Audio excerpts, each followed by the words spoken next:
C'est bon. Ok, bonjour à tous. On va faire la paracha de Shemi cette semaine. Et l'événement le plus marquant de la paracha, c'est évidemment l'inauguration du Mishkan. Je savais que ça allait dire ça. Mais ce jour-là, effectivement, il est marqué par la mort des deux enfants de Aaron à Cohen, Nadav et Avihu. Et on nous dit qu'en réalité, la première faute qu'ils avaient fait, elle était pendant Matan Torah, le jour où on a donné la Torah. Et c'est marqué qu'Akadosh Baruch Hu là-bas, il n'a pas voulu les punir, parce qu'il voulait pas entacher ce jour-là si important de Matan Torah et que Hachem il a attendu depuis la création. Déjà là, rien qu'avec cette phrase-là, on a déjà un problème. Parce que tu me dis, le jour de Matan Torah, il n'a pas voulu rendre triste les gens, mais le jour de l'inauguration du Mishkan, bon, c'est pas grave. Même si c'est un jour très important, on le dit là-bas, 10 choses extraordinaires se sont créées ce jour-là, c'est le premier Nissan, 10 couronnes ont été données au monde. Le premier jour où on a fait les Korbanot, le premier jour où on a fait Birkat Kohanim, c'est un jour extraordinaire, tout le monde attendait ce jour-là. Ce jour-là, Hachem, il n'a pas... ça l'a pas dérangé. De faire quoi? De tuer Nadav et Avihu, et de rendre ce jour-là finalement un jour triste, alors que c'était censé être un jour uniquement de Simcha, un jour de joie.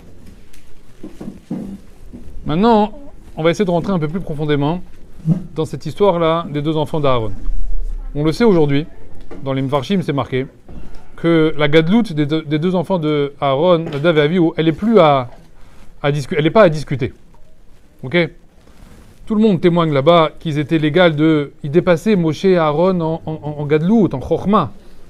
Ils étaient jeunes, hein, 19 et 18 ans, dit le Midrash. Mais ils étaient chacham vraiment atzum, peut-être les plus grands gdolim qu'on aurait jamais eu dans l'histoire. Donc les chachamim se sont posé la question, comment ils ont pu en arriver à faire des choses aussi idiotes, aussi bêtes? Alors la Torah nous dit, ils ont apporté, j'ai sûrement lu les parachutes plusieurs fois, plusieurs années précédentes, ils ont apporté Esh Zara, ils ont apporté un feu étranger pendant le Maaseh Ketoret, un feu qui n'avait pas été ordonné par Hachem. Hachem n'avait pas demandé d'amener ce feu-là, il fallait attendre que le feu descende tout seul. Ils ont pris l'initiative de faire eux-mêmes le Maaseh, de rentrer dans le Mishkan et de faire eux-mêmes la Avoda des Ketoret sans demander. Voilà ce que la Torah elle dit. Ils ont apporté Esh Zara. C'est une raison, déjà, oui. La Torah donne une raison. Mais apparemment, tous les Chachamim, la Gemara, Tanaïm, etc., ça va pas leur suffire ce qui a marqué dans la Torah. Ça va pas leur aller. Ils vont essayer d'aller chercher d'autres raisons. En cherchant des rémazim dans la Torah, quelle est la vraie raison pour laquelle ils ont été punis? Un, il va dire parce qu'ils avaient bu du vin. Un, il va dire parce que quoi? Parce qu'ils ont enseigné Moré Olacha Lifnei Rabo. Ils ont enseigné une halakha devant leur maître. Moshe n'a rien demandé. Ils ont fait un maaseh. Normalement, celui qui enseigne une halakha devant son maître, qu'est-ce qu'il est? Chayav Mita. On l'apprend de Shmuel et de Elia Cohen. On le voit là-bas, Méphorage dans le maaseh là-bas. Ils vont essayer d'aller chercher comme ça des raisons, plusieurs raisons. Le Midrash Rabbi ramène 5 raisons, le Midrash Tanchuma 5 raisons. Chacun il y va de sa raison. Mais les Mefarshim ils demandent, ils disent mais la Torah elle a donné une raison. Pourquoi tu vas chercher plus loin? Mais Shum chez Elzara, parce qu'ils ont apporté un feu étranger, ça suffit non? Qu'est-ce que tu vas chercher? Qu'est-ce que la Torah, qu'est-ce que les Chachamim, qu'est-ce que les Tanaïm, ils sont partis chercher dans les raisons supplémentaires. Alors dans les 3 raisons principales qu'on retrouve les plus fréquemment citées dans les Midrashim, donc c'est ce que je vous ai dit. Une c'est, ils ont enseigné une halakha devant Moshe Rabbeinu. D'accord? Moré Olacha Lifnei Rabo. Enseigner une halakha devant son maître. La deuxième chose c'est quoi? On nous dit dans Masechet Sanhedrin que un jour, Nadav et Avihu marchaient comme ça dans le désert et il y avait Moshe et Aaron devant eux. Ils marchaient comme ça, il y avait Moshe et Aaron devant. Et la Gemara a dit là-bas dans Sanhedrin, elle a dit, et Nadav il a dit à Avihu, il a dit, tu vois ces deux vieillards là, Alva et qui meurent bientôt, comme ça on va pouvoir prendre leur place. Et nous on va être les manigim du Dor. Et nous on va être les dirigeants de la génération. Wow.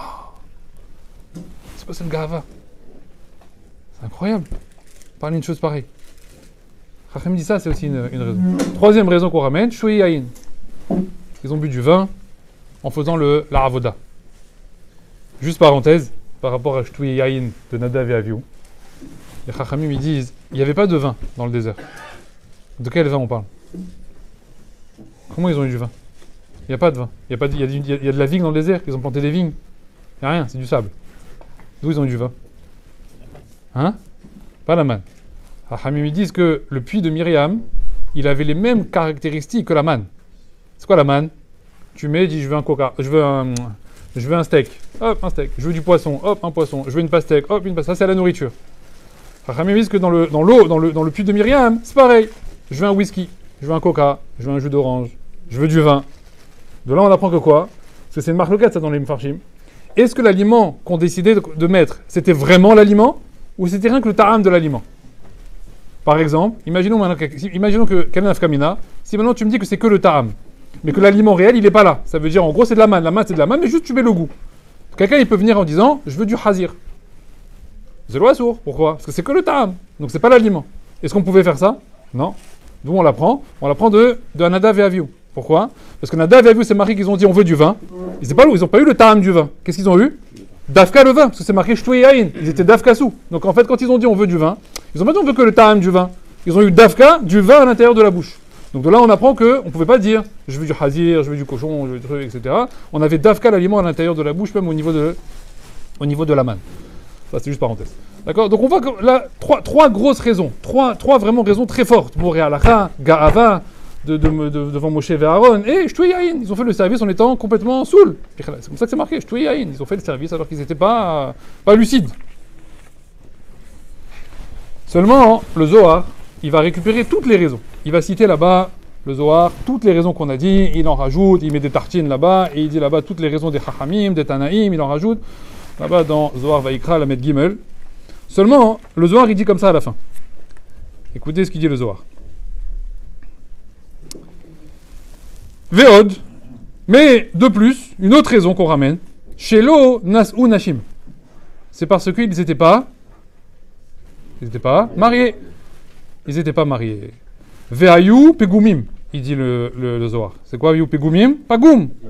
Ils étaient impropres. Kimi she'enu nose isha, parce que tout celui qui n'est pas marié, qui n'a pas une femme, pagoum ou, comme ça il est appelé. Celui qui n'est pas marié, il est pagoum. C'est pagoum. Hachem il est pagoum. Pagoum, impropre, asoul. Ve'eno ra'ui she'ye brachot ba'olam al yado. Et il ne convient pas qu'une bracha arrive dans le monde par son intermédiaire. On ne fait pas venir une bracha dans le monde par un célibataire. On fait venir une bracha dans le monde par quelqu'un de nasouille, par quelqu'un de marié. Allah aven abrachot shorot. Sur lui, les brachot, elles ne reposent pas. Ça va te donner envie de te marier très rapidement, tu vas voir. D'accord? Donc si déjà les brachot, il dit, elles ne reposent pas sur lui, kol sheken la acherim. Kol sheken qu'elle ne peut pas reposer sur les autres. Maintenant, vous allez me dire, bon, le Zohar, il a ramené une raison parmi d'autres. Il a ramené plein de raisons. Une raison parmi d'autres, c'était celle-là. Le Zohar est en disant, Vama Rabbi Abba, au nom de Rabbi Abba, Afal Picheimidou Inyan, Mitat Nadav et Avihu, ou Betarmim Acherim, bien qu'on a dit beaucoup de raisons dans l'histoire de Nadav et Avihu pour lesquelles ils ont été morts, ils ont été tués, on a donné beaucoup de Ta'amim. Car ou Bevadai, c'est celle-là qui est le Ikar. Laquelle? Ikar Ata'am Mishum, Shelo Ayu Nesuim. Le Ikar de la raison, c'était quoi? Parce qu'ils n'étaient pas mariés.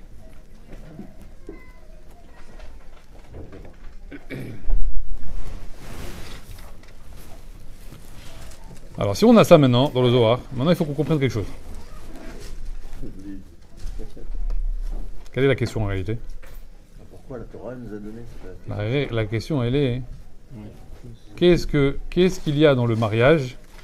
Qu'est-ce qu'il y a dans la souisha, en marier une femme, en étant marié, qui va me régler tous ces problèmes-là?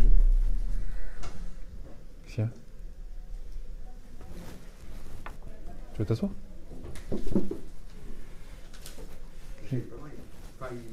Vadaï qu'il est marié. C'est marié. Qu'est-ce qu'il y a dans nos seisha? Qu'est-ce qu'il y a dans marier une femme qui va permettre de régler ça? Chachamim, ils disent que le mot nasoui, c'est pareil que le mot chinouï. Vas-y, chinouï. C'est un changement. Ça veut dire que se marier, c'est accepter de se changer.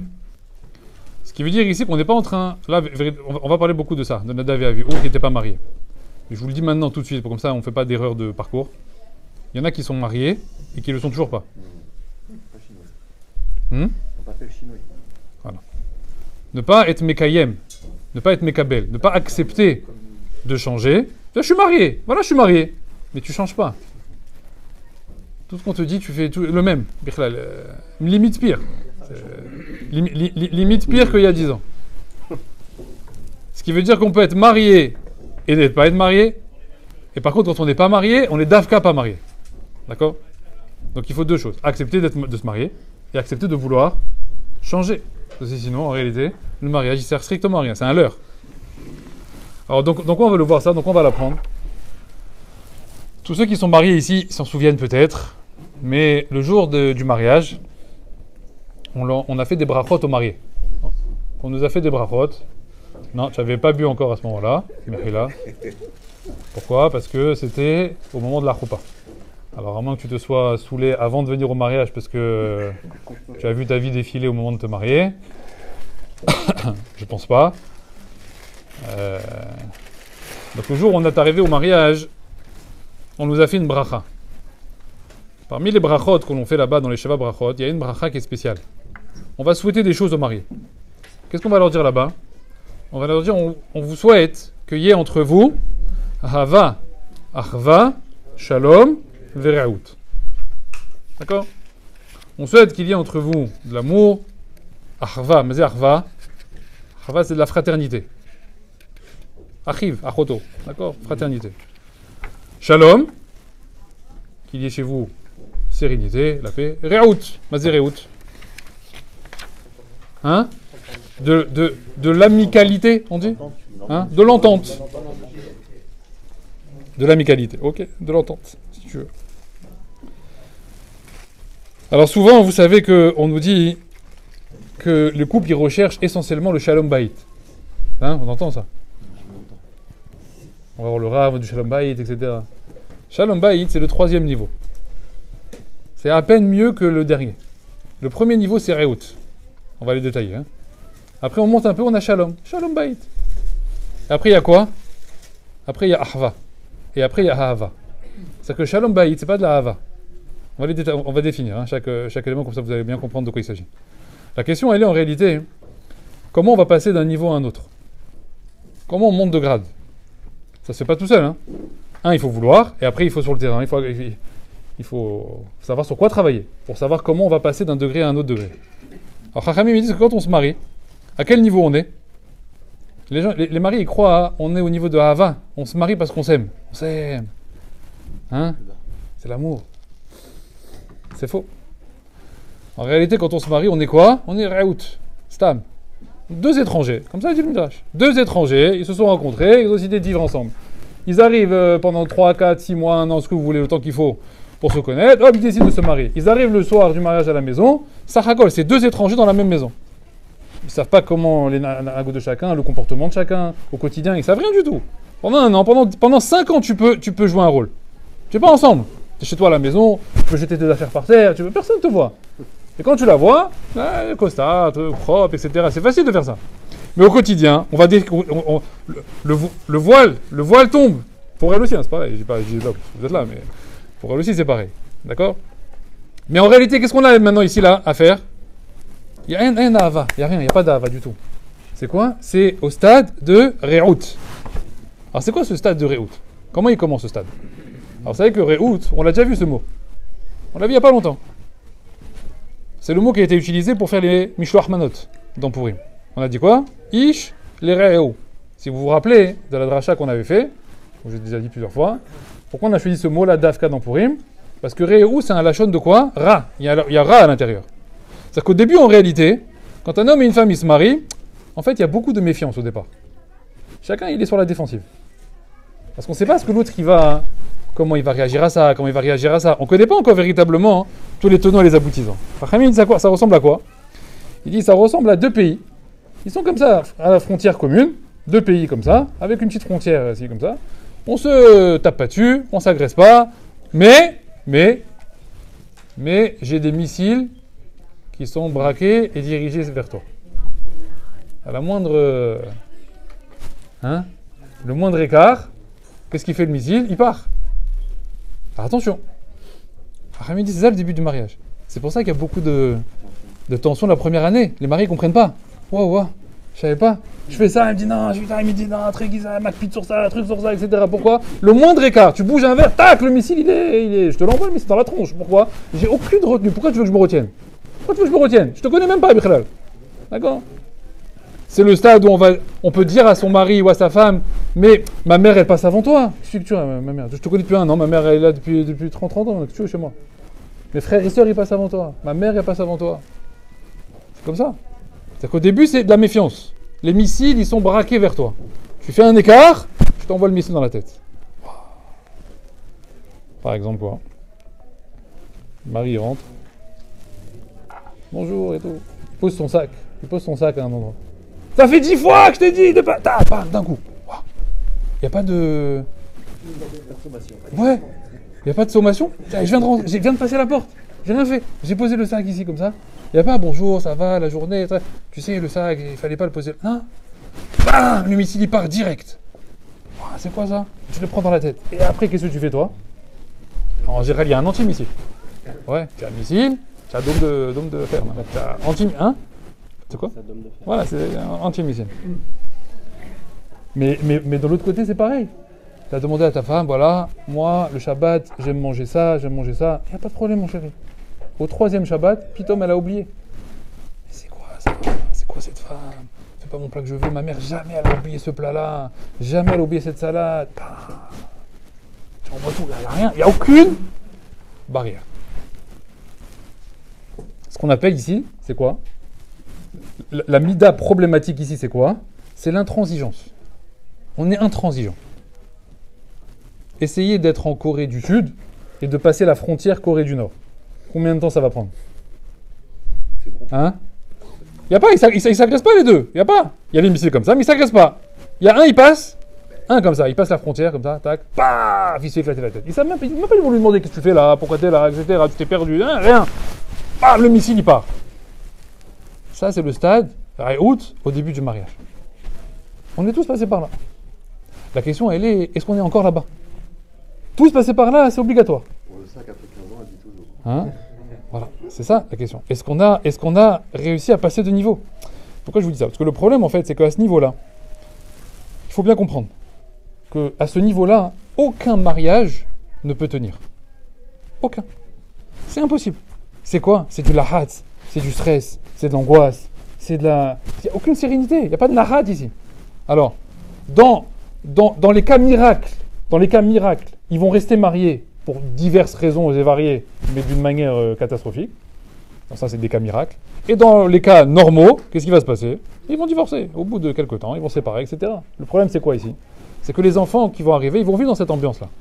Dans une ambiance de akpada, d'intransigeance, de être pointilleux sur chaque chose. T'as fait ça comme ça, et le canapé c'est comme ça, et le coussin c'est comme ça, et le rideau c'est comme ça, et l'assiette c'est comme ça. Ils sont pas marocains les deux, mais ils sont bien... Alors, Chachamim, ils demandent, ils disent, à ce stade-là, quelle mida il faut travailler? Quelle mida il faut travailler pour passer de niveau? Parce que si je reste bloqué ici, ça ne marche pas. Donc il faut que je travaille quelque chose ici. Chachamim, ils disent, la mida à travailler à cet endroit-là, pour espérer passer au niveau de Shalom, d'accord, qui est le niveau juste au-dessus, c'est la mida de Savlanout. Vas-y, Savlanout. Hein, souffle. Respire. Il a posé le sac ici. Attends. Fais le reproche dans 10 minutes. Tu peux faire le reproche dans 10 minutes. Le même reproche dans 10 minutes. Tu peux faire ça? Ça, c'est un travail déjà. Elle a fait ça. Elle a fait un truc qui t'a pas plu. Ne lui saute pas dessus directement. Commence pas à lui envoyer des trucs. Était comme ci, était comme ça, etc. Respire. Réfléchis. Pense bien à la phrase. 10 minutes plus tard, peut-être tu lui diras la même chose. Mais au moins, tu vas apprendre déjà à laisser un temps entre le maasé et le reproche que j'ai envie de faire. Une fois que cette mida-là, elle est travaillée convenablement, et c'est déjà très dur. Pourquoi? Parce que l'homme, il a une tendance réactionnaire. D'accord? Il a une tendance... Ça veut dire... Des fois, on dit l'homme, il réfléchit, etc. Mais en fait, il ne réfléchit pas. Dès qu'il y a un truc qui est là, bam, il envoie la sauce. Le problème, c'est que quand on envoie trop rapidement, Chachamim, ils disent que ça amène à quoi? À de la violence. La violence des mots. de shalom, d'autres violences, etc. Mais c'est ne pas être savlan, ne pas être patient, va amener un homme à être quoi? Forcément être un homme qui va être violent. Alors pas forcément violent physique, mais rien que la violence verbale déjà, c'est déjà trop loin. Ils disent que ça va, je la ferai pas. Et les mots alors. Donc la savlanout du langage, savlanout des gestes, etc. Ça permet d'arriver à quoi? Stam, shalom bait. C'est-à-dire que si déjà les couples se plaignent qu'il n'y a pas de shalom bait, déjà la première mida à travailler, c'est quoi? C'est soyez savlan, soyez patient l'un envers l'autre. Acceptez les erreurs de l'un et de l'autre. On a le droit d'accepter, on a le droit de faire des erreurs dans la vie. Ici, on est parfait? Non, il faut accepter les erreurs. Une fois qu'on arrive là, on est dans shalom. Bah, c'est shalom. Shalom, c'est les deux pays là, toujours nos deux copains, d'accord, qui se côtoient à la frontière. Qu'est-ce qu'ils ont fait? Juste, qu'est-ce qu'ils ont fait? Ils ont juste enlevé les missiles. Bon, d'accord. Allez, on est copains on est un peu copains. C'est bon, on a rangé les missiles, on les a mis sur la table. Mais on est, comment dire, ensemble, etc. Non, pas du tout. Tu passes la frontière, c'est direct, guerre froide. Il n'y a pas de missiles, c'est pire que guerre froide. Guerre froide, justement, c'est l'autre. Guerre froide, c'est les missiles, justement. Ils me disent, là-bas, c'est quoi? Il n'y a plus de missiles, mais tu crois qu'on est copains? Non, on n'est pas copains. Ça va. Il y a une frontière, on a mis des checkpoints, on a mis des trucs, je crois que tu vas passer comme ça d'un truc à l'autre. Non. Bah non, bon, on va pas te tirer une mitraillette dans la tête, parce que on va faire un interrogatoire. Bah, savoir qui tu es, d'où tu viens, etc. Ça, c'est quoi ça? Ça, c'est quand on commence à accepter, on commence à être tolérant. La salanout nous amène dans le shalom. Ça veut dire quoi? On commence à commencer à faire des concessions. C'est le stade où on va dire au couple, bon, il faut... Ok, toi t'aimes pas ça, mais elle aime bien comme ça. Voilà, et toi t'aimes pas comme ça, mais chacun va donner un petit peu, voilà, bon... On va à ce niveau-là, on va faire... On va se répartir les tâches. Mais Chachamim, ils disent, là il y a un calme dans la maison. C'est un peu nahat. Mais c'est un calme qui est bancal. Qui est un peu trompeur, Bichlal. Pourquoi? Parce qu'il suffit d'une étincelle pour retourner à Réhout. Il suffit de rien, il suffit de pas grand-chose en réalité. Ça veut dire, voilà, on a posé les bases. Alors maintenant, toi tu fais comme ça, moi je fais comme ci, moi je fais comme ça, et comme ça. Ok. Il y a un moment donné, il a oublié. Putain, un lundi matin, il s'est oublié. Il est retourné dans un truc qu'il voulait pas qu'il fasse. La machine repart en arrière, directement. Et on ressort les armes. Et c'est reparti. C'est-à-dire qu'en réalité, Chachamim me disent qu'on peut rester bloqué sans arrêt entre Réhout, Shalom, Réhout, Shalom, Réhout, Shalom, Réhout, Shalom. Comme ça. Voilà. On part en avant, on va en arrière, hop, sans arrêt. Et on reste bloqué ici. Et tous les problèmes de couple, quand ils viennent, monsieur le rabbin, on a des problèmes, etc. J'ai compris. Vous êtes retourné dans Réhout. Il va falloir retravailler. Les concessions, la patience, l'intransigeance, etc. Après, monsieur le rabbin, ça va beaucoup mieux. Oh, Hachem, ça va beaucoup mieux. Ça fait 6 mois maintenant, on travaille bien, concessions, etc. Hop, 6 mois plus tard, monsieur le rabbin, ça va pas du tout, etc. Qu'est-ce qui se passe? Je comprends pas. Sans arrêt. On reste bloqué à cet endroit-là. C'est le plus dur. C'est le plus dur passage. C'est de Shalom à Arva. Alors, on parlera de Arva à Arva, mais Shalom à Arva, c'est le plus dur. On peut rester 40 ans. Voilà. Il y a des couples, 40 ans. Ah, c'est bien. Shalom Bayit à la maison, bien sûr. Mais c'est tout. C'est quoi Shalom Bayit? On se côtoie. Voilà. On est à la maison. Chacun il a son rôle. Chacun il a ses affaires. Personne n'empiète sur l'autre. De temps en temps, on fait des concessions. Il n'y a pas d'intransigeance. Très bien. Chachamim me disent, d'où je sais que tu es que dans Shalom? Peut-être c'est très bien comme ça. D'où je sais que tu es que dans Shalom ici? Ah, tu sais d'où je le sais? C'est que tu n'as pas changé. En shinui becha. Tu n'as pas changé. C'est-à-dire que, quoi? Quand tu vas demander à ta femme, ton mari, avant, comment il était il y a 10 ans? Ah, il était un peu comme ci, comme ça. Et maintenant? Il est toujours pareil. Maintenant, juste il fait attention. Ah, il fait attention dans tel cas, dans telle situation, il essaie de se calmer, etc. Mais, coléreux, il n'a pas changé. Il s'énerve, lui, il peut s'énerver, etc. Il peut briser les murs. Je comprends pas alors. Non, mais il y a un vrai Ahava dans le couple. C'est faux. C'est Shalom. C'est Shalom. Shalom, c'est un nahat un peu d'imion, un peu imaginaire. Mais toi, à l'intérieur, est-ce que le mariage, il a fait quelque chose chez toi? Est-ce qu'il t'a changé quelque chose chez toi? Rien du tout. Et souvent, pourquoi on ne veut pas avancer? Pourquoi on ne veut pas aller au-dessus? Parce qu'au-dessus, maintenant, c'est toi que ça va engager. Là, tu vas devoir véritablement... ça y est, il n'y a plus de bouclier, il n'y a plus d'armure. Tu vas être obligé de te livrer. Quel mida il faut travailler pour passer de Shalom à Arva? On a dit l'autre, c'était quoi? Savlanot. Pas mal. Pour passer de Shalom à Arva, quelle mida est la mida qui... L'obstacle, c'est le mur qui empêchera toute personne de passer au niveau suivant. C'est la gava. Dafka la gava. Ça veut dire quoi? Comme ce que je vous disais avant. Qu'est-ce qui fait qu'un homme refuse de vouloir changer? De vouloir changer ses midotes, de vouloir changer son caractère, de vouloir écouter les conseils de sa femme, ou même de son mari, dans l'autre sens. Qu'est-ce qui empêche ça? C'est rien que bidat agava. Pourquoi? Je suis très bien comme je suis, moi. Pourquoi tu veux que je change? Ah, je suis comme ça, comme ça, comme ça. Je suis pas de... Ça commence même pas le igna de commencer à me dire qu'il faut que je change. Ok, en fait, tu sais quoi? T'es toujours pas marié. T'es pas marié. Ça s'appelle pas être nasouille. Ça s'appelle avoir pris quelqu'un avec toi à la maison, parce que tu as besoin de quelqu'un pour la cuisine, pour le ménage, pour s'occuper des enfants, pour s'occuper des tâches, etc. à la maison, parce que ça, tu es incapable de le faire. Ah, il y a quelqu'un à la maison, on s'entend bien. De temps en temps, on part en vacances ensemble. De temps en temps, on fait des activités ensemble, etc. Mais c'est ça le mariage. C'est aller au jardin d'acclimatation ensemble et se tenir la main. C'est ça le mariage. Hachem, il a fait tout un monde, comme ça, un olam, pour aller au Euro Disney. Voilà, j'ai parti avec... on est parti avec la madame, les enfants, on a kiffé au Euro Disney, c'est génial. Après, on est parti au ski, après, on est parti... C'est ça le mariage. À ça, il te sert le mariage. Voilà, on a un compagnon. Tu cherches un compagnon. Un compagnon, tu cherches. Il y a pagnon dans un compagnon. Alors, Chachamim, ils disent quoi? Ils disent non, c'est pas ça le mariage. Ça s'appelle... marié, mais non marié. Ça s'appelle pagoum. Ça s'appelle que le mariage, il a rien arrangé chez toi. Le premier niveau que tu dois arranger, pour lequel Hachem il a dit, il faut que tu te maries, le Hersher, c'est qu'il n'y a pas de mitzvah de se marier. Hein. Vous savez ça? Il n'y a pas de mitzvah dans la Torah, mariez-vous. Il y a une mitzvah de Piria Veribia, d'avoir des enfants. Comme il y a une mitzvah de Piria Veribia, Hachem il a donné un Hersher. Hersher mitzvah. Il y a un préalable à la mitzvah. Qui est quoi? Il faut se marier. Devant un rabbin, etc., pas prendre une fille dans la rue. Et ils ont fait des règles. Chachamim, ils vont rajouter des règles dessus, comme on le voit dans les Gmarot, etc. De passer d'abord par ce passage-là pour pouvoir faire des enfants. Mais Chachamim, ils demandent une question. Et ils disent, très bien, si maintenant un homme, Chazve Shalom, sur personne, sur personne, il se sait stérile.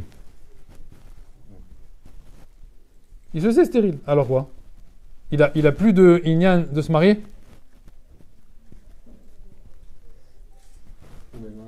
Hein? Ou une personne qui est plus âgée, voilà, etc., et qui peut plus avoir, un homme il peut toujours avoir des enfants, mais ça veut dire, bon, ok, si tu veux. Alors? Un vieux stérile. Les deux, voilà. Est-ce qu'il doit se marier? Oui ou non? C'est quoi la fin? Pourtant tu m'as dit qu'on doit se marier parce qu'il faut avoir des enfants. Alors voilà, je peux pas avoir d'enfants là, sois tranquille alors. Alors pourquoi je veux me marier alors? Hein? Hamim me dit, tu vois bien qu'en réalité le mariage, c'est pas que pour avoir des enfants. Être marié t'autorise à avoir des enfants dans ce cas-là. Mais c'était pas le inyan que pour avoir des enfants. Alors forcément, la mitzvah était de se marier et donc maintenant faire des enfants. C'est quoi Chachamim me dit, dont on le sait ça? Que la femme elle n'a pas de mitzvah d'avoir des enfants. Pourquoi tu l'as pas donné une mitzvah à elle? C'est la belle-mère. Pourquoi la femme aussi elle n'a pas une mitzvah d'avoir des enfants? Nature pour elle. Pourquoi? Pour qu'on comprenne. Regardez. Si une femme, elle devait absolument avoir une mitzvah d'avoir des enfants. Si on l'avait dit comme ça. Donc ça veut dire qu'un homme qui ne peut pas avoir d'enfants, il vient épouser une femme, qu'est-ce qu'elle va lui dire? Mahila. Non, si tu ne peux pas avoir d'enfants, moi j'ai des enfants, je ne peux pas marier avec toi. Donc de là on aurait compris que quoi? Que le vrai inyan de se marier c'est pour avoir des enfants. Qu'est-ce qu'il a fait Hachem? Il a dit non. Lui il doit avoir des enfants, mitzvah, mais pas elle. De là j'apprends quoi? Que du fait que maintenant je sais que la femme elle n'a pas de mitzvah d'avoir des enfants, ah mais voilà un homme il doit prendre une femme pour se marier. Donc à quoi ça sert? Pour te changer. Rien à voir avec les enfants. Rien à voir. Ça... Il est là pour changer la femme. La femme, elle est là pour changer son mari. C'est beau ce que tu veux dire. Mais c'était bien essayé. Il est content tout le monde. Mais c'était bien essayé. Vous savez que toutes celles qui ont accouché les bébés du Ham Israël, quand on était en Égypte, c'était qui? C'était Myriam et Yochevet. D'accord? C'est Myriam et Yochevet, elles ont accouché tous les bébés en Égypte. Comment on les appelle là-bas dans la Torah, dans la Parashat Shemot? On les appelle Amialedot Aivriot. Amialedot. Mazé Amia Ledot, Hachamim ils disent que c'est la racine en réalité du mot enseignante. Mais la dette, c'est celle qui enseigne à l'école. Mais il y a les dettes qui enseigne les enfants qui fait la mora, la mora à l'école.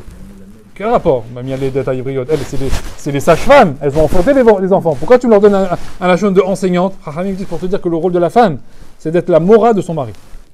Elle va lui enseigner en réalité comment changer, comment avancer, comment se parfaire, comment être différent. Là, tu t'es trompé. Là, les parents ne peuvent pas faire ce travail. Les parents ne peuvent pas faire ce travail. Pourquoi? Parce qu'ils ont un voile. Un voile qui les entraîne à dire quoi? Parce que tout ce que leur enfant il fait, c'est bien, il a bien agi, etc. Bon, c'est le fameux mythe de la mère juive. Mais le papa aussi, il est comme ça. D'accord? On a du mal à accepter. Quand la morale dit au papa, vous savez, votre fils, ah, mon fils? Pas du tout, c'est le plus gentil du monde. Gentil du monde. Quand il dort? Ouais, quand il dort, quoi. Mais après, c'est... D'accord? On a du mal. Alors, Chachamim, ils disent, ok, alors qu'est-ce que je vais faire? Je te sors de cet endroit. Je vais t'enlever de là-bas. Et je vais te mettre dans un endroit où tu vas avoir quelqu'un en face de toi qui est Réhout au départ. C'est quoi Réhout? J'ai rien à faire avec toi, moi. Moi, si tu fais pas ce qu'il faut, je vais te le dire en pleine tête. J'ai pas peur de toi, avec toi. J'ai pas peur. Je te dis, ça, c'est comme ça. C'est faux, ça. Là, ce que tu as dit, c'est pas vrai. Bon, des fois, ça peut être discute. Hein. On peut être en tibour. Des fois, la femme, elle fait pas attention. Le mari, il part, il fait le cake, etc., il fait le beau gosse. Hein. Non, ce que tu dis, c'est n'importe quoi. Devant 10 personnes. Qu'est-ce qu'il doit apprendre l'homme à ce moment-là? Savlanout, ve Anava. Anava, Bichlal. C'est quoi ton problème? Ton problème, c'est la Gahava. Ta Gahava, elle va t'empêcher toutes les autres midotes de travailler. C'est le... Comment dire? Ouais. Le Yetzirah, il veut te laisser, vas-y, fais là-bas, tu t'auras, vas-y, fais ce que tu veux. Tant que je garde un fil tiré de Gahava, tout ce que tu fais, c'est... Tu peux tout jeter par terre. C'est pour ça qu'on lui dit que Moshe Rabbeinu, Moshe Anam, Mikol Adam. Pourquoi Dafka, on pointe sur la mida de Anava. Dafka, on pointe sur la mida de Anava pour te dire, c'est la mida principale. Si tu n'arrives pas à travailler cette mida, c'est mort en réalité. Tu peux rien faire après. Donc à ce stade-là, tu es obligé. Quand tu es bloqué dans un shalom baït, où tu vois qu'il y a un nahat, il y a un calme olympien trompeur, quelle mida tu dois travailler? Gahava. Combien de temps ça prend? Peut-être 20 ans. Ça prend très longtemps. Faut pas s'angoisser. Réhout, shalom. Bon. Ça veut pas qu'on reste dafka que dans le shalom. On n'a pas besoin de s'envoyer des suites dans la tête. Mais quelle mida il faut seulement, quelle mida il faut travailler? Gahava. Mais c'est sans arrêt. Sans arrêt, on va être confronté à des marasim, à des choses où il va falloir faire quoi? Hein? Se taire, baisser la tête. Achna'a. C'est ce qu'Hachem il veut nous apprendre dans la vie. Pourquoi Hachem veut nous apprendre ça? Parce qu'Hachem il dit que la mida principale, pour être Oved Hachem, la mida principale, c'est cette mida-là de Hanava. Oui ou non? Quand tu arrives devant la tfila, on te dit c'est quoi la tfila? C'est mida ta'achna'a. C'est mida de soumission. De comprendre que tu as rien, qu'Hachem il peut te donner tout ce que tu demandes. Mais les maîtres ils disent, mais où je l'apprends? Sur quel terrain je l'apprends? Sur quel terrain je l'apprends, moi, cette mida de Hanava? Hachem il dit, là-bas, chez toi à la maison. Tu l'apprends là-bas. Si tu l'as pas appris là-bas, tu ne seras pas avec moi. Donc tu vas être gaftan avec moi aussi. Ça veut dire quoi gaftan avec Hachem? Quand il ne te donne pas quelque chose, tu t'énerves. Ou quand il te fait il te met des coups sur la tête, pareil. Non, pourquoi j'ai ci, pourquoi j'ai ça, truc, qu'est-ce que tu veux chez moi? On va pas comprendre. Tout de suite, on va mettre le dos sur ça, sur quoi? Bah, il a dû se tromper là-bas, il doit avoir une erreur informatique, le programme, il a dû s'emballer. Et je ne mérite pas une chose pareille. Jamais on reçoit quelque chose, et à la Makom, on dit, je mérite. Je mérite ça. C'est tout. Tant que tu n'es pas arrivé à ce niveau-là, à ta gaftan. Tant que tu n'es pas arrivé au niveau que quand tu prends des claques sur la tête dans la vie, de dire à la Makom, Hachem, ce que tu m'envoies là, c'est tzedek. C'est la justice. T'as tzedek, c'est toi qui as raison. Je mérite exactement ce que tu viens de m'envoyer. C'est dur, hein, parce que sur les petites choses, c'est facile. Sur les choses un peu plus importantes, on a du mal. Eh ben, ton niveau de gava, il est là. Si dans le monde, on monte de niveau et tu n'arrives pas à dire ça, eh ben voilà, tu sais où tu dois travailler. Ton niveau de gava, il n'est pas encore parfait. Mais oui, avec qui je le travaille? Avec les copains? C'est l'inverse, Birlal. Les copains, ils vont t'amener vers quoi? Vers plus de gava. Hein? Les Chaverim. Pourquoi? Parce que c'est là-bas qu'on se monte le plus. Le meilleur star, le meilleur truc, la meilleure voiture, le meilleur machin, etc. Au contraire, là-bas, c'est presque un combat entre les deux. C'est pour ça que la femme va dire, la femme, vous allez souvent l'entendre dire, j'en ai marre que tu restes avec tes copains. Pourquoi? Non, on va dire, mais qu'est-ce qu'elle veut chez mes copains, etc. Parce elle sait très bien qu'il travaille contre elle. Il travaille à l'inverse d'elle. C'est un combat qu'il y a entre les deux. Elle voit bien que quand tu es avec tes copains, quand tu reviens là-bas à Stéphane Traviem, etc., c'est plus le même. Il rentre à la maison, il commence à donner des ordres à tout le monde. Le truc, t'as pas fait comme ci, t'as pas... Oh, d'où tu viens, toi? Ah, j'étais avec... Ah, ouais, j'ai compris. Ah, j'ai compris. C'est quoi le problème de ça? C'est qu'elle va plus nous faire confiance en réalité. Donc, les chavirim qu'on a en réalité, ils peuvent nous entraîner malheureusement à avoir du mal à travailler. Maintenant, quand on arrive à la maison, première chose qu'on doit faire, c'est quoi? Ne'emanut. Il faut avoir confiance en sa femme. Quel intérêt d'avoir épousé quelqu'un en qui tu n'as pas confiance? Oui ou non? Si maintenant elle est là, et elle te dit, tu sais, elle ne le dit pas comme ça, mais mon mari chéri, on va dire avec des guillemets, hein. Elle ne le dit pas de cette manière, mais... Hein, cette chose-là que tu as fait là, je ne suis pas d'accord, c'est pas comme ça qu'il faut faire, etc. La question qu'il faut se demander, c'est quoi? Elle me veut du mal. Elle est contre moi. Elle veut que je sois pas bien. Elle veut que je rate des choses dans ma vie. Elle n'a aucun intérêt. Qui mieux dans sa vie veut que toi tu réussisses? Ou que toi tu sois mieux? Qui mieux qu'elle? Qui mieux qu'elle veut que tu sois comme ça? Il n'y a personne d'autre à part ta femme.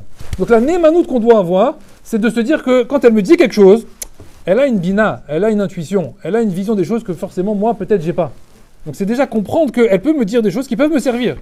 Ça c'est Midat Hagav.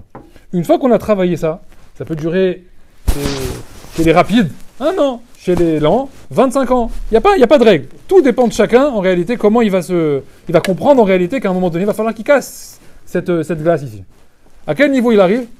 Enfin, ça y est, il est passé au cap supérieur, niveau de Achva. Vas-y, Achva, on a dit. Non, Achva c'est fraternité. Achim, Achoto, mon frère, ma sœur, etc. Re'out c'est stam, amical. Le premier mot, le premier niveau. On est des amis, on s'est rencontrés dans un café, dans un chidour, chez quelqu'un, on s'est mariés, ça c'est des amis. Après Shalom, maintenant c'est quoi? Ça y est, au bout de 20 ans, on a travaillé, on est devenu Achva. Mazé Achva. Achva c'est la chaîne fraternelle. Quelle est la différence avec les deux autres, avec les deux précédents? C'est qu'au moment où on arrive à ce niveau-là, il y a un truc de particulier supplémentaire. C'est qu'on a un lien maintenant qu'on ne peut plus disloquer. C'est qu'on est arrivé dans un matzav où on ne parle plus de possibilité de quoi? De se séparer. Pourquoi? Est-ce que tu peux te séparer de ton frère ou de ta sœur? Tu peux ne plus lui parler pendant 10 ans si tu veux. Mais est-ce qu'il n'est plus ton frère? Est-ce qu'il n'est plus ta sœur? Non. Souvent quand un frère et une sœur ils se disputent, qu'est-ce qu'on va dire à la fin? Bon, ok, Stam il a fait ça, mais quoi? Mais c'est ton frère! Ah bah c'est ton frère! Ok, alors c'est bon! C'est quoi cette phrase? Alors c'est ton frère. Mais il m'a cassé mon jouet! Et alors c'est mon frère? C'est ton frère!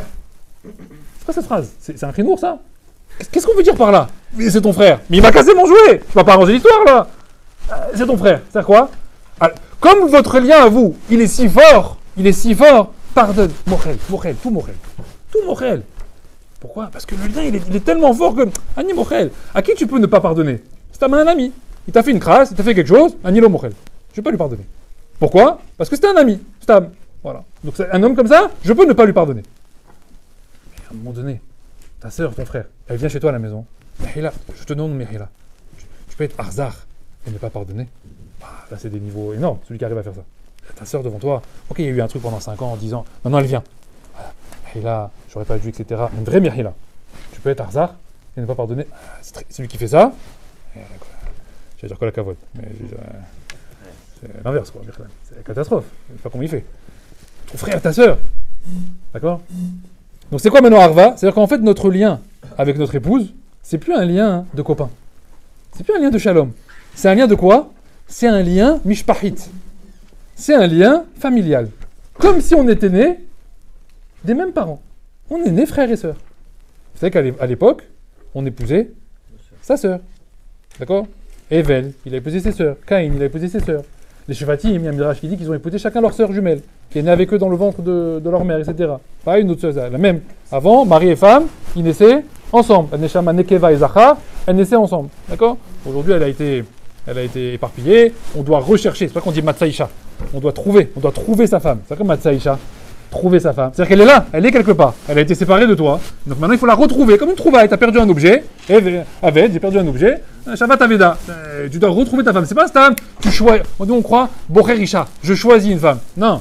Matsaïcha, on te demande. Matsaïcha, Matsatov. C'est quoi Matsaïcha? J'ai trouvé une femme. C'est trouvé. Il y a une trouvaille.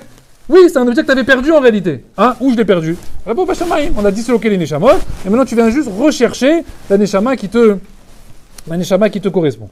Maintenant, quand on arrive à ce niveau-là, Achamim ils disent qu'il n'y a plus de possibilité de parler de Groucha, de divorce, Igrosh. Mais ça, comme je vous l'ai dit juste avant, ça peut prendre 30 ans en réalité pour arriver là. C'est-à-dire qu'un couple, des fois, pendant 30 ans, il peut arriver à un matzav où régulièrement, il y a l'idée de quoi? De séparation. Voilà. Si ça continue comme ça, On va se séparer. Mais je comprends pas, il y avait du shalom, etc. Oui, parce que le shalom, il te protège pas en réalité de la filiation dans le mariage. Vous êtes stam encore que des amis. Pour arriver à ne plus parler de groucha, de divorcer sa femme ou de divorcer son mari, il faut arriver à un niveau de quoi? À un niveau de fraternel, à un niveau de c'est ma sœur. C'est pour ça que Avraham Avinu, quand il est arrivé en Égypte, il a dit quoi? Achoti, elle est ma sœur. Pourquoi? Il dit elle est ma femme. Pourquoi tu dis pas elle est ma femme? Et il n'y a aucun méfarèche qui relève, lui, c'est un menteur, Avraham, etc. Il n'y a que l'autre, là, qui relève, tu m'as menti, etc. Avraham, je n'ai pas menti. Non, t'as pas menti, c'est un mensonge flagrant. Il n'y a aucun méfarèche qui dit non, Avraham quand même, c'est Sheker, etc. Non. Pourquoi? Omer et Taïmet, Yachoti. Je comprends pas, c'est quoi ton problème? Elle est vraiment ma sœur. On est vraiment arrivé au niveau de Achoti. On est vraiment arrivé au niveau de ma sœur. De quoi? Je ne peux pas casser ce lien. C'est un lien qui est indestructible. À ce niveau-là, quand on est arrivé enfin à ce niveau-là, les reproches qu'on entend de l'autre, on les entend plus comme des reproches, mais on les entend comme des conseils. Là, ça n'a plus rien à voir. C'est-à-dire que chaque parole de l'autre, en réalité, c'est quoi? C'est du miel. Au contraire, vous savez ce qu'on va faire? On va rechercher la parole de l'autre. On va rechercher la vie de l'autre. Dis-moi, regarde, même dans des choses qui ne nous concernent pas. Je suis au travail, ça n'a rien à voir avec elle maintenant. J'ai un problème au travail, un problème à gérer, j'arrive pas à me décider. Est-ce que je fais plutôt comme ça, comme ça? Où je vais chercher un bon conseil? Qui je vais appeler? Un copain qui a le même métier que moi, un qui connaît, de travail, etc. Non. Tu n'as pas compris. Le meilleur conseil qu'on pourra te donner, tu sais c'est qui? C'est ta femme. Mais elle connaît rien, elle, au business, au travail, etc. Parle-lui le problème. Expose-lui le problème avec sa bina et sa connaissance de toi, qu'elle a de toi. Elle va te dire exactement quoi faire. Rachamim me disent qu'à chaque fois qu'un homme, il va commencer maintenant à rechercher le conseil de sa femme, il est arrivé au niveau de Arva. C'est-à-dire que pour lui, il n'y a rien qui peut se décider dans la vie sans qu'elle elle donne son avis. Sans qu'elle me dise quelle idée elle a. Dans toutes les situations. Je devais prendre telle décision, même des décisions très importantes. Donne-moi ton conseil, donne-moi ton avis. Qu'est-ce que je dois faire? Plutôt comme ci, plutôt comme ça. Rachamim ramène des gdolim. Ils ont des yeshivot comme ça, des bosdot, etc. Ouais. Ils rentrent à la maison, ils parlent à leur femme, ils lui demandent. Tu penses c'est mieux comme ça? J'ai vu tel élève, il a fait comme ça, comme ça. Qu'est-ce que tu penses je devrais plutôt lui dire comme ça? Non, d'où on apprend ça? Si on l'apprend pas de lui, alors on apprend de personne. Chachamim, ils disent, le plus grand Tana qui faisait peur aux Chachamim, il faisait peur, Chachamim. Quand il parlait, c'était qui? C'était Rabbi Meir. On avait peur quand il parlait. Pourquoi? Parce qu'il pouvait rendre Taor, Tamé, Taor. Il faisait ce qu'il voulait. Tellement une puissance dans la halakha et dans les pilpulim, que tu lui dis le chazir, il est tamé, il est pas kasher. Chachamim dit qu'il pouvait ramener des dizaines de raisons pour te prouver que le chazir il est kasher et qu'il est autorisé. Si ce n'est, comme ça il disait, si ce n'est que la Torah elle a écrit l'otochal chazir. Ben elle n'a pas écrit que le chazir il est tamé. Elle a écrit l'otochal. Machma que quoi? Machma qu'en réalité il est kasher. Seulement la Torah t'a donné un guéder. De quoi? De l'otochal. Et donné comme ça des raisons. Ils ont dit, oh là là, il fait peur lui. Il fait peur. C'est pour ça qu'on dit, les Chachamim ont dit quoi? La halacha, elle est jamais comme Rabbi Meir. On a essayé Rabbi Meir de côté, dis-toi, tu me rends fou, reste là-bas, quoi la kavod, malach elokim, mais on ne peut pas trancher la halakha comme toi. Pourquoi? Parce que tu vas nous rendre fou. Les gens ils vont dire tamé, tamé, c'est pas possible une chose pareille. Bon, on lui a même enlevé son nom dans les Gmarot. Dans les Gmarot, quand vous voyez Acherim Omrim, Acherim c'est Rabbi Meir. Mais qu'est-ce qu'on voit une histoire? On voit que Rabbi Meir un jour, il rentre chez lui à la maison, un Shabbat, il rentre énervé. Il rentre énervé du Shabbat, il commence à grouiller comme ça. C'est qui sa femme? Rabbi Meir? Hein? Bourrea. Chakadisha. Il voit comme ça, il dit, mon mari, qu'est-ce qu'il y a? Pourquoi tu t'énerves? Le voisin là, tu sais le voisin là, j'en ai marre de celui-là. Pourquoi? À chaque fois que je passe, il sait très bien. Rabbi Meir, Torah, etc. Il fait exprès. Le Shabbat, je rentre le vendredi soir, il se met devant moi comme ça, il attend que je rentre de la synagogue. Il se met devant le jardin comme ça, et il arrache des plantes par terre pour me montrer qu'il fait des raviraux de Shabbat. Comme ça, devant moi, tu vois, Shabbat, tu vois, je meurs pas. Merde, j'en peux plus celui-là, j'en peux plus. Bon, après, elle essaie de le calmer. Et Rabbi Meir, il dit, Bémet, qui meurt celui-là?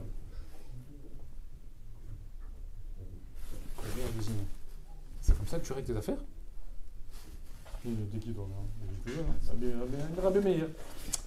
Ouais, il dit, Mehila, Halacha. Il lui fait un quoi? Il lui fait un shiur. Shiur Torah. Ouais, shiur. Tu peux pas dire une chose pareille. À la limite, à la rigueur, je t'autorise à dire que la faute que cet homme pratique meurt. Et que cet homme-là, il soit en vie. C'est ça qu'a dit Emit Palel, l'auto. Prie pour lui. Pourquoi? pour qu'il fasse chouva, pour qu'il prie pour lui des jours, des semaines, des années, des mois, toute ta vie même. Mais quoi qu'il meurt, quel rapport maintenant un juif mort, et tu vas arranger quoi dans l'histoire? C'est lui, Yetzirara, c'est la faute qui lui fait ça. Un gars, Aftan, qu'est-ce qu'il dit à sa femme? Qu'est-ce que tu connais toi maintenant à la Torah? Qu'est-ce que tu connais alors? Qu'est-ce que tu parles? Qu'est-ce que tu parles? Type, il rentre du travail, il raconte à sa femme une histoire au travail, ou à la synagogue, avec des amis, etc. Sa femme, elle essaie de rentrer dans l'histoire, de lui donner un conseil. Mais qu'est-ce que tu connais toi maintenant? De quoi tu parles? Laisse-moi tranquille. Ça, c'est quoi ça? Tu n'as pas confiance en elle. Qu'est-ce qu'il a fait Rabbi Meir? Ah là, comme il a dit, Hatiti. J'ai fait une grave erreur. Il a prié pour cet homme pendant des mois. Des mois, il prie pour cet homme. Chacham, ils disent là-bas, qu'est-ce qu'il dit? Ah, ça, tchouva. Et au final, il a fait tchouva, comme Bourré avait dit. Le koach de quoi? De la bina. Une chose qu'on n'a pas. Il faut comprendre qu'elle est une chose qu'on n'a pas. Donc il faut lui faire confiance. Tous les conseils qu'elle va te donner, ils vont être dans un seul but. De t'aider, Birlal. Maintenant, vous allez me dire, bah c'est magnifique alors. Si on est arrivé au niveau de Arva, alors qu'est-ce qui manque alors? Tout va bien. Voilà, on a un lien ensemble, etc. Et quel est le risque là-bas? Quelle est l'erreur qui pourrait être commise dans ce moment-là? Alors les maîtres ils disent, c'est une erreur qui est fondamentale. Qui s'appelle Ha'ava Bekfia. C'est un amour forcé. On pourrait être malheureusement amené à aimer sa femme. On a un lien filial, on a des enfants ensemble, on se respecte énormément, j'ai confiance en elle, j'ai confiance en mon mari. Et donc, qu'est-ce qui va se créer au final? Une ha'ava. Mais c'est une ha'ava qui n'est pas authentique, qui n'est pas encore émette. Ce qu'on appelle une ha'ava bekfia. C'est quoi une ha'ava bekfia? Une ha'ava forcée. Comme l'exemple que je vous ai donné tout à l'heure. Un frère et une sœur qui se disputent, qu'est-ce qu'on va dire au petit frère ou à la petite sœur? Mais c'est ton frère! Et alors? Ben, ça va de l'aimer, c'est ton frère! Mais il m'a détruit mon jouet, il m'a détruit mes affaires! Ken, c'est ta soeur, c'est ton frère, etc. Et ça veut dire quoi cette phrase? Ça veut dire qu'en réalité, on te demande, on t'oblige, Bichlal, à aimer ton frère ou à aimer ta soeur, uniquement parce que vous avez le même lien familial. Mais est-ce que tu as un vrai ahava de la personne? Ça veut dire quoi? Et un vrai ahava de la personne. Aimer autant ses qualités que tous ses défauts. Parce que si tu aimes la personne que quand elle fait des choses bien, ça s'appelle pas ahava. Ça s'appelle quoi? Ahava bekfia. Tu supportes. C'est-à-dire tu l'aimes quand tout va bien. Et quand la personne elle délire un petit peu, bon, tu fais le dos rond. Tu fais le dos rond parce que c'est mon frère, c'est ma soeur, etc. Je l'aime comme mon frère, comme ma soeur. Mais c'est quoi ça? Je ne peux plus supporter en réalité. Je supporte quoi, je dis rien. Mais toujours les mêmes attitudes, les mêmes défauts, etc. C'est pesant au bout d'un moment, c'est cavel. Mais bon, je m'y fais. Il n'est pas question de divorcer, il n'est pas question de se séparer. Mais c'est un mariage ça? Non. Il manque la chose essentielle. Il manque le ciment. C'est quoi le ciment? C'est Ahava. La vraie Ahava émiti. Comment on passe de Arva à Ahava? Chachamim dit c'est Bitoul. La mida de Bitoul. C'est quoi Bitoul? Annulation. Annulation de quoi? Annulation de tous mes retsonot, de tout ce que moi je veux. Et de faire en sorte que dans le mariage, en réalité, je dois accomplir les volontés de qui? De l'autre. Et c'est un jeu comme ça avec l'autre. Elle doit accomplir les volontés de qui? De son mari. Moi, je dois accomplir les volontés de qui? De ma femme. Et c'est un jeu comme ça, sans arrêt. Pas de chercher en lui disant, tu sais, moi, j'aimerais bien faire ça. Non, toi, tu aimerais bien faire ça, on va faire comme toi. Mais Rachamim me disent, pas avec le somme comme ça. Hein, la tête à l'envers. Quand on va décider de faire ce que tu voulais faire toi, on va le faire comment? Avec Simcha. Avec Ratzon. Pas avec une tête d'enterrement. Pas avec une tête comme ça. Tu peux m'accompagner chez mes parents ce week-end, dimanche? Ouais, bon, d'accord. Ouais, tu vas là-bas et le petit, tu fais la tête pendant 2 heures. C'est Ahava, ça? Ça, c'est Ahava Bekfia. Tout ce que tu feras pour elle, et tu le fais avec un inyan de bon, tu vois, t'as vu, je lui ai fait plaisir, hein, je lui ai fait plaisir. C'est quoi ça? C'est Ahava Bekfia. C'est pas Ahava Emiti. Ça, tu n'es pas content, tu n'es pas sa meilleure de lui faire plaisir. Alors que normalement, c'est quoi? C'est ça le vrai mariage. Le mariage, c'est le bitoul total, le bitoul des taravot. Qu'est-ce que tu veux, toi? Je veux ce qu'elle veut, elle. Où tu veux aller, toi? Où elle veut aller, elle. C'est ça, c'est la pisga du mariage. Ça, c'est le plus haut niveau du mariage. Quand on arrive au mariage, c'est ce qu'on souhaite au couple. Qui est chez vous, Ahava. S'il n'y a pas Ahava, qui est au moins Arva. S'il n'y a pas, il y a au moins Shalom. Aura des pâquerettes. Au moins Réout. Vous êtes là-bas. En réalité, nous, on commence tous là-bas. Et il faut monter les échelons petit à petit. Avec trois midotes. Savlanout, Ga'ava et Bitoul. Et annuler ces taravot. Tant qu'on garde, en réalité, ces 3 éléments-là, c'est impossible de passer les échelons. Impossible. On va rester bloqué, revenir en arrière sans arrêt. Maintenant, tout ça, ça va s'exprimer avec une seule chose. Maintenant, comment je peux savoir un repère simple, si je peux savoir véritablement si j'ai bien fait mon travail? Il est tout simple. C'est quand tu vois dans un couple qu'il n'y a aucune akaratatov de l'un envers l'autre. Le critère principal d'un couple, c'est de reconnaître tout ce que fait l'autre, pas comme des obligations, mais comme des tovot qu'il est en train de me faire. Une femme qui fait à manger, c'est pas une obligation. Une femme qui fait à manger, c'est une tova. Qu'est-ce que tu dois lui dire? Toda Rabba. À chaque fois, elle t'a lavé ton linge, Toda Rabba. Elle s'est occupée des enfants, merci d'avoir pris la douche des enfants. Pareil, le contraire. Le mari, il a descendu les poubelles. Merci mon mari d'avoir descendu les poubelles. Non, c'est normal, ça lui descend les poubelles. Non, pitom, qui t'a dit? Qui t'a dit? Et il est parti faire les courses à la Macolette, etc. Il a amené les courses, etc. Ah, c'est bien, après il y a les carottes. Dis merci. Il a été faire les courses. T'as ni kavod. Il faut donner du kavod aux gens. Comment on sait si je donne du kavod à l'intérieur d'un couple? Si j'ai le mot merci à la bouche sans arrêt. En akaratatov, en midot. Rak midot raot. Quelqu'un qui ne remercie pas, c'est quelqu'un qui est bourré de midot raot. Ou gafta, ou gava, ou losavlan, makpid, etc. L'obitel, c'est moi, c'est mon espace. Maintenant, c'est le temps que j'ai pris pour moi. J'ai besoin de toi dans 1 heure. Ça, c'est pas bitel, ça. Ça, c'est toi. Tu fais ce que tu veux, toi. Ça marche pas comme ça. S'il n'y a pas de akaratatov, il n'y a rien chez toi. Alors, vous allez me dire, en réalité, regardez. Qui on va prendre comme exemple? Pharaon. Vous vous rappelez de Pharaon? Pharaon, c'était quoi? C'était un mouchrat. C'était un assassin, Bichlal. On nous dit que quand il avait la lèpre, qu'est-ce qu'il a fait, Pharaon? Il tuait des bébés le matin et le soir pour se tremper dans le sang des bébés. D'accord? Donc, si on doit donner un attribut à Pharaon, comment on doit l'appeler Pharaon? Un assassin. Racha. Appelle-le avec tous ces kinouïm-là. Il y a plein de surnoms qu'on peut lui donner. Comment il l'appelle le Farshim, Pharaon? Chazal, comment il l'appelle? Il dit... Il n'est pas reconnaissant. C'est un meurtrier, Bichlal. Pourquoi tu dis lo akaratato? Parce que, au tout départ, quand on nous parle de Pharaon, qu'est-ce qu'on nous dit?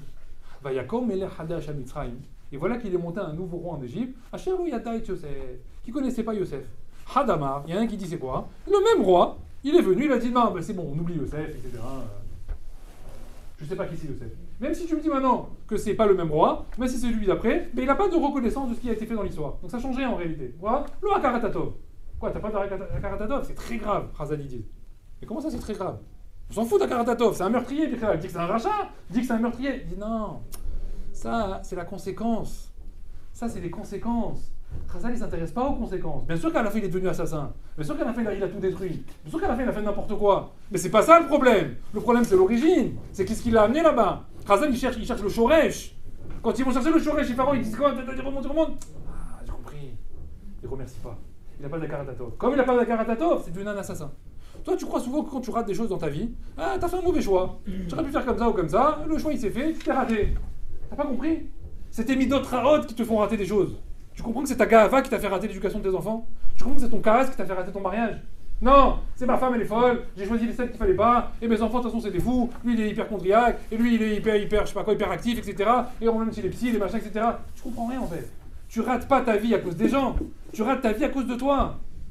Tu réussis pas ton chinour qui a dit parce que t'as des midot raot, parce que tu travailles pas tes midot. Si tu es savlan, si tu es anav, si tu n'es pas makpid, tu saurais éduquer tes enfants ils vont suivre, ils vont être éduqués par ça, par de la anava, par de la savlanout, ils vont devenir comme ça, parce que tu véhicules toi. Mais toi tu les vois sauter toute la journée comme ça, et t'es un balka, t'es un nerveux, il prend ta place en voiture, tu lui hurles dessus, et tu veux que tes enfants ils soient savlan? Ça marche pas comme ça. Donc il faut se mettre dans la tête quelque chose. Tu rates des choses dans ta vie à cause de tes midot raot, rien d'autre. Maintenant il faut pas aller voir la conséquence. Ah, voilà, il est devenu meurtrier. Mais vadaï que le type est devenu meurtrier, il a tué quelqu'un. Mais son problème de départ, c'était quoi? C'est quoi son problème de départ? Gafta, Gava, Kavod, il recherchait les Taravot, etc. Kina. C'est ça qui l'a amené à devenir, à 25 ans, le meurtrier de la ville. Mais meurtrier, on s'en fout en réalité, ça. Ça ne nous intéresse pas dans Hazal. Nous, on ne vient pas nous dire maintenant, voilà, il est meurtrier, bah maintenant, on va le voir en prison. Bah, c'est bien maintenant. C'est fait maintenant. Qu'est-ce qu'on va nous dire à nous? Attention! Qu'est-ce que tu crois, toi? Tu peux rester Gafta toute ta vie? Avec la Gava toute ta vie? Tu peux rester comme ça? Tu peux rester Bekara toute ta vie? Mais tu vas tout rater! Tu vas tout rater, tu comprends ça? T'as des perles dans les mains. T'as des enfants dans les mains, c'est des perles. D'accord? Il faut tout défaçonner. Ils sont complètement bruts. Bruts, tout le décoffrage. C'est à toi de les tailler. C'est des diamants bruts. Seulement avec tes mauvaises midotes, avec des midotes rabotes. Tu vas les détruire, Bichlal. Et c'est toi qui les rends comme ça. Non, c'est pas vrai. Il y a des enfants plus durs que d'autres. Il y a des parents plus durs que d'autres. Pas des enfants plus durs que d'autres. Les enfants, c'est des bonbons. Les enfants, c'est des chamas théora. Mieux, plus de taor que des enfants, il n'y a pas. Hachem, il a dit, quand il a demandé des garants pour la Torah, il a dit qui? Les adultes? Non. Les anciens? Non. Les avotes? Non. Qui? Les enfants? Ah, les enfants. Les enfants, pourquoi? C'est des chamas théora. C'est juste que tu sais pas les prendre. Pourquoi? Parce que tu te travailles pas toi. Va travailler tes midotes et après on discutera du problème de chinour. Va travailler tes midotes, après on discutera du shalom baït. C'est ce que je vous ai dit ici. Un type il se plaint, il va voir chez le rabbin. Ah non, on n'est pas avec ma femme, etc. Il n'y a pas de savlan, il n'y a pas de bitoul, il y a de la gahava. Qu'est-ce que tu veux chez moi? Je crois que je vais monter les niveaux comment? En restant comme ça? En restant. Voilà, je bouge pas, je veux pas être changé, je veux pas changer, mais je veux rester marié. Tu n'y arriveras pas. Ça, c'est un gars dans 10 ans. Ou alors on va rester marié, d'une manière complètement mouchra, complètement détruite en réalité. Tu vas rien construire. Le mariage, il est là, c'est un binyan. Le mariage, il est là pour te construire au niveau personnel. Tu te sers de ta femme. C'est presque un moyen pour t'apprendre à être meilleur, toi. Et Hachem, il dit, c'est pas la peine de vous présenter devant moi si vous n'arrivez pas même pas à vous comporter correctement avec votre femme. Qu'est-ce qu'on apprend d'où ça? De Nadav et Avihu. L'on a Isha. Comment tu vas être Comment tu te présentes devant moi avec les kétorettes? Comme ça, vous venez devant moi, mais vous êtes l'on Nassou, vous n'êtes pas marié. Mais ça, vous n'êtes pas marié. Moi, je suis douille. Il n'y a rien chez vous, vous n'avez rien changé. Qu'est-ce qu'on nous dit là-bas? Qu'est-ce qu'ils avaient Nadav et Avihu? Moré Alakha, Lifne Rabo. Ils ont enseigné Alakha devant leur maître. C'est quoi ça? C'est quoi ça? C'est Akpada. Akpada. Quoi Akpada? Akpada, ça veut dire quoi? Ça veut dire, Moshe il fait comme ça, n'importe quoi, c'est pas comme ça qu'il faut faire. C'est comme ça qu'il faut faire. Comme quand t'es à la maison. Hein? Ta femme te dit c'est comme ça. Non, c'est pas comme ça. Le verre, tu vois, c'est comme ça. Moshe il a dit l'alakha. Ils ont pas été d'accord. Ils ont dit non, Moshe, l'alakha, c'est comme ça l'alakha. Mais c'est quoi ça? Ça, c'est un problème de. Ça vlane, laisse-le faire. Attends un peu, tu verras ce qu'il va retenir derrière. Non, j'attends pas. Ça, c'est un problème de Nadav et Avihu. Après, c'était quoi? On a dit ils étaient derrière Moshe et Aaron. Quand est-ce qu'ils vont mourir ces deux-là? C'est quoi ça? C'est Gahava. Comme ça, tu parles de Moshe et Aaron. Et quand est-ce qu'ils vont mourir ces deux-là qui vont prendre leur place? Des manigadors. Toi, vous allez des manigadors. C'est marqué à ce moment-là, une batte-colle, elle est sortie. Hachem, il a dit on verra qui de eux ou vous va enterrer qui. On va voir. À quel niveau vous allez aller? Ils peuvent pas tenir. Troisième niveau, on a dit c'est quoi? Ils ont bu du vin. C'est quoi ça? C'est ta vote. L'hôpitoul. Il n'y a pas de bitoul chez toi. C'est que t'es ta vote à toi. Que tes recherches, tes kiffs, tes plaisirs personnels. Rachamim ils disent ah, et comment on aurait pu sauver Nadav et Avihu alors s'ils étaient Egaftan, Elo Savlan et Baal Tahava? Comment on aurait pu les sauver? Isha, c'est marié une femme. C'est ça que le Zohar il dit. Aïka, la réponse, la raison principale de leur problème, c'est quoi? Tu peux me sortir plein de raisons, mais la raison principale c'est quoi? Isha. Ça fait quoi? Hachem il aurait dit comme ça. Si je les avais vus, Lo Savlan, Gaftan et Baal Tahava, mais qu'ils étaient mariés, j'aurais dit quoi? Il y a un tzad chez eux que quoi? Que ça va changer. Parce qu'ils sont mariés, donc c'est bon, ils sont en processus, ils vont y arriver, donc on va attendre un petit peu. Moi aussi, Hachem, je suis sa vanne, je vais les laisser faire. Mais qu'est-ce qu'ils disaient Nadav et Avihu? C'est pour ça que ça les a incompris sur la tête. Hachem, il s'est dit, bon, il faut qu'ils soient mariés. Mais qu'est-ce qu'il disait? Aucune fille du Ham Israël n'est assez à notre niveau pour pouvoir nous épouser. Ça veut dire quoi? On va rester célibataire. Qu'est-ce que raconte? Hachem il a entendu ça. Ah quoi, nos nations, les Olam, vous voulez pas être mariés du tout? C'est terminé. On ferme les portes. Ferme les portes, c'est quoi? Il va rien sortir de vous. Et toute votre Torah, vous savez ce que j'en fais? Je la brûle. Mais quoi? Ils avaient un niveau de Torah plus élevé que Moshe et Aaron. Elle vaut rien. Tu comprends? C'est marqué dans ma Masechet Yebamot d'Al Samer Bet qu'un homme qui n'est pas marié, Karoui Belo Simcha, Karoui Belo Torah. Comment on l'appelle? Lo Torah. Mais non, il étudie matin, après-midi, soir, les trucs, il se tape, il connaît les méfarchim, la chesa. Lo Karoui Belo Torah. Il n'y a rien. Hachem il dit je veux pas de ta Torah. Atapagoum. Tu sers à rien. Lo Torah. Elle ne m'intéresse pas cette Torah. Elle ne m'intéresse que chez quelqu'un qui est quoi? Qui va se marier, qui va réparer ses midot. Qui va réparer véritablement ses midot raot qu'il a à l'intérieur. Parce que c'est les midot raot qui vont en réalité tuer quelqu'un. Qui vont véritablement le mettre à plat ventre. Donc c'est quoi le inyan principal?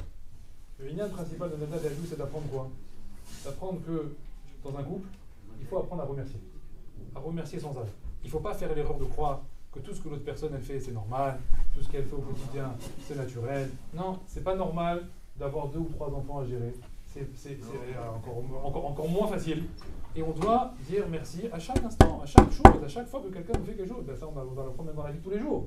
Mais d'ailleurs, quand on rentre à la maison, c'est pas quelqu'un qui partage juste l'appartement. Essaie d'ouvrir les yeux, regarde tout ce qu'elle a fait dans la journée. Mets le doigt sur quoi? Sur quatre routes, sur les choses qui sont bien, qui sont positives. De ce qu'elle te fait au quotidien. A contrario, la femme, la même chose. Elle aussi, elle doit voir ce que son mari fait. C'est pas facile d'aller travailler toute la journée. C'est pas facile de la parnassa, et de payer ci, de payer ça, etc. Les inquiétudes au quotidien. Ah, c'est pour moi, j'ai été faire les cours, j'ai été faire ceci. Merci mon mari, merci ma femme. Sans arrêt. S'il n'y a pas de hakarat hatov, c'est une pente qui va descendre sans arrêt, qui va tirer sans arrêt vers le bas. Alors le problème c'est quoi? C'est que toutes ces midotes là, eh ben, on a besoin, en réalité c'est marrant parce que il faut les travailler. On ne peut pas les travailler tout seul. C'est qu'en réalité, la meilleure personne qui peut nous aider à les travailler, c'est elle. C'est-à-dire que c'est pour elle qu'on les travaille, mais c'est grâce à elle qu'on va réussir à les travailler. D'accord? Ça veut dire que quand on est marié, on est à un stade de réroute, qui c'est qui va mener à sa plane? C'est elle. C'est avec elle que je peux le faire. Et c'est pour ça que les gens, au bout d'un moment, quand ils n'arrivent plus à travailler, qu'est-ce qu'ils font? Ils divorcent. Vous savez, comme ça, je pourrais faire ce que je veux. Je peux faire ce que je veux, c'est tout. Le verre, je le mets là, si j'ai envie de le mettre là, et là, etc.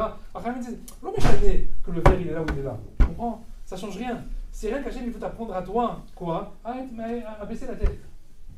Tu sais qu'il y a une phrase comme ça qui dit Razal. Ils disent, Hachem, il a dit, va varta, et tu feras la shrita de l'animal. D'accord? Et les maîtres, ils se demandent, est-ce que la shrita, elle est à tel endroit du cou, à tel endroit du cou, 1 millimètre là, 1 millimètre en bas, 1 millimètre en haut, 1 millimètre en haut, ils prennent la tête, quoi. D'accord? Etc. Hein? Voilà. En réalité, Barry Moussar, il demande, il dit, Hachem, il en a à faire quelque chose maintenant. Que le couteau il soit là ou là. Il en a à faire quelque chose. Non, mais ça ne change rien en fait. Ça ne change rien. Il aurait pu te dire là ou là ou là. Qu'est-ce qu'il veut en fait? Qu'est-ce que tu cherches alors toi? Rien qu'à respecter la parole du Boréola. C'est tout. Mais en fait, Hachem, ça ne change rien. Il aurait pu faire comme ça ou comme ça ou comme ça. Qu'est-ce que tu apprends à faire ça? À baisser la tête. C'est la misère de Achda'a, c'est la misère principale qui va être une ligne de conduite dans toute Avodat Hachem. Dans le Limud Torah, dans la Tfila et dans tout ce qui t'arrive tous les jours. À ne pas comme ça être quelqu'un qui va réagir sans arrêt.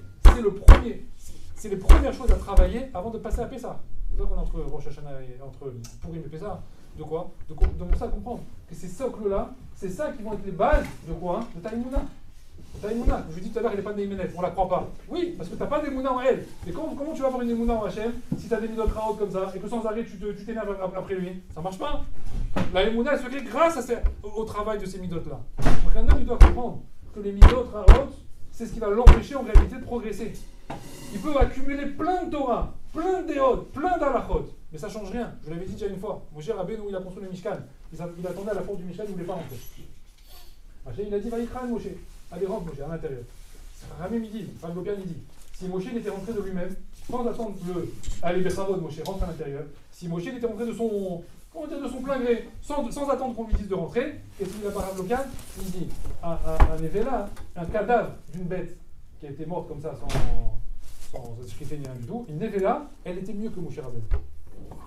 Avec toute la Torah de Moshe, oui, mieux. Pourquoi? Tu n'as pas de Derech. Tu n'as pas un bon comportement. Le Derech, c'est le socle de la Torah. C'est ce qui va donner à la Torah toute sa saveur, tout son nachat. C'est ça à l'intérieur de la maison. Quand on dit à l'intérieur de la maison, il y a des problèmes, c'est pas qu'il manque de Torah. C'est qu'il manque de Derech, avant tout. C'est vrai qu'il faut connaître la halachot, etc. principal. Mais à la limite, c'est quoi? Attends un peu, on a le temps. Pour les halachot, tu peux demander au rabbin, etc. Tu n'as pas besoin d'étudier sur la halachot. Mais par contre, le rabbin, il ne peut pas venir chez toi faire du derech eretz. Le derech eretz, ça dépend de toi. Tu peux l'appeler pour lui dire j'ai mélangé basara, vechala, basara, est-ce que c'est caché, mouta, etc. Voilà, le rabbin, il dit mouta, voilà, quoi la kavod. Là, le rabbin, il peut rentrer. Mais derech eretz, il ne peut pas rentrer chez toi faire il n'y a pas de kina. C'est quoi, toi? C'est à toi de jouer. C'est ça, c'est sur ce terrain-là qu'on t'attend. Hachem, il t'attend là-bas, Bechal. Tu t'attends là-bas. Là, on va arriver à Pessah. On va arriver après un matin de Torah. C'est pour ça qu'on regarde les Pirkei Avot. Pirkei Avot, c'est quoi? C'est derech eretz, c'est apprendre le caractère. Donc, Alva, et qu'on arrive. Et dans nos couples, à travailler comme ça, une d'autres harodes pour faire de nous, enfin, de nos couples, des couples cachés, et tarot, etc. Et qu'on puisse nous dire au mariage, pas Ava, Arva, Shalom, Verehout, mais qu'on remonte la chaîne. Verehout, Shalom, Arva, Ve'ahava. Tu veux toujours te marier?